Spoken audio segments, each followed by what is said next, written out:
Ray. How are you today? I'm coming to you to talk about, will AI take over 9 to 5 jobs, like traditional jobs, right?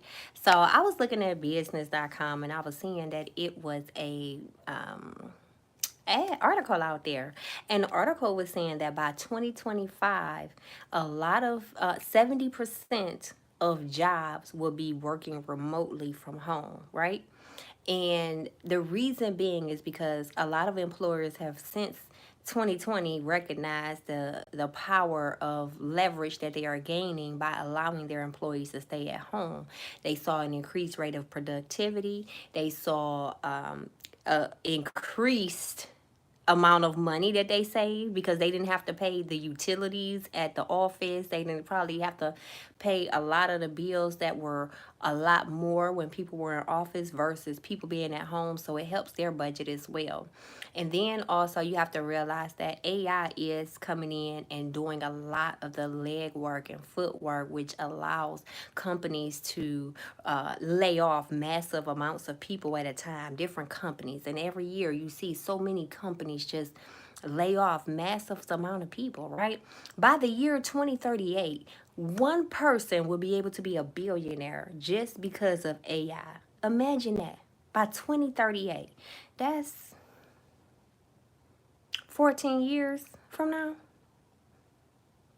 In 14 years, which is not long, it's not even the age of the time you birth a child to the child get grown. Like it may seem like it's far off, but it's really not. 10 years can go by in the snap of a finger. So to prepare for that and to prepare you for the changes that's coming, because every year from now until then, just think about how many more jobs are going to be laying off, how many more people are not shopping outside. So the retail jobs are really being affected because a lot of times people nowadays go shopping online. They save themselves time, money, and different resources, and then they order their groceries on an app. Then they order their food on an app. People really don't have a desire to leave the house anymore, right? They want to stay at home. They want convenience. And as long as they have convenience, then they will always choose those apps and things like that. So if you feel like you'll be affected by AI, you'll understand that maybe it's time for you to transition over to become a freelancer. Maybe it's time for you to become a 1099 worker, start your own business. Hey, so if you're going to start your own business or thinking about becoming a freelancer, now is the best time to do it. You want to get ahead of the bandwagon, because guess what? Once other people start catching on, they're going to try to jump in and take advantage of the freelance positions, and then it's going to be oversaturated and overcrowded. Hey, and it won't be a lot of room for you, huh? But if you start now becoming a freelancer in any industry that you choose, whatever you desire. And I'm not saying that sticking to those DoorDashes or Uber Eats or Uber apps or Lyft or what have you. I'm not saying just stick to those. There are a plethora of things that you can do. A lot of people you can be a virtual assistant. You can do medical supplies or medical courier services. Hey, you can do all of these things as a freelancer. You can even do things online. It's not limited. Whatever it is that you can think of as a position that a company will hire you for, there's probably a position that you can work as a freelancer or 1099 contractor. And that's good because it gets your feet wet, get in the door so you can understand business and things like that, right? You'll be able to understand how business works, how to structure a business without actually being on your own. Like the work is provided for you, right? And then eventually maybe you'll want to start your own business. But until then, you like, look, I like doing what I'm doing. And it's very lucrative.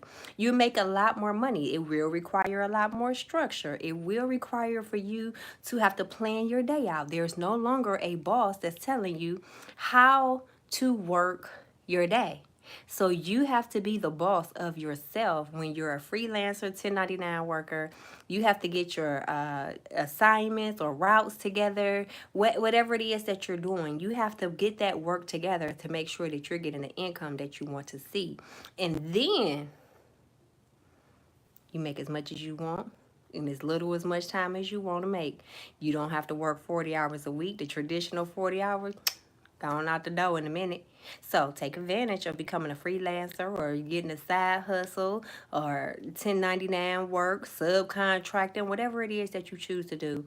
Take advantage now. Start being prepared. Start looking in the direction that you want to go. You have plenty of time to do so, but don't wait until the last minute before you decide to get up and make a change and do something different with yourself. Get ahead of everybody else and make sure that you are on that wagon early so that you can learn the processes, you can learn the ropes, and you can make the most money. Because by the time everybody else get in, guess what? People gonna come in and get the price lower till eventually it's not gonna even be worth you going to do.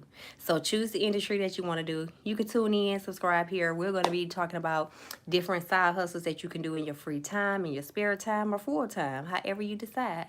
But until next time, y'all, I want y'all to know this. Either way, let's grow.